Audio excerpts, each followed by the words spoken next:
शुरू अल्लाह का नाम लेकर जो बड़ा मेहरबान निहायत रहम वाला है। अलिफ लाम रा, ये एक पुरनूर किताब है।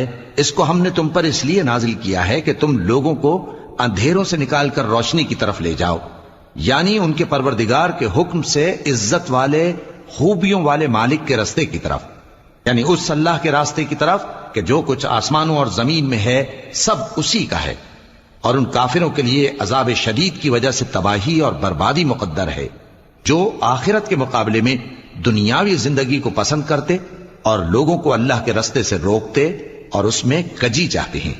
ये लोग बड़े दूर की गुमराही में हैं और हमने कोई पैगंबर नहीं भेजा मगर वो अपनी कौम की जबान बोलता था ताकि उन्हें अहकाम इलाही खोल खोल कर बता दे।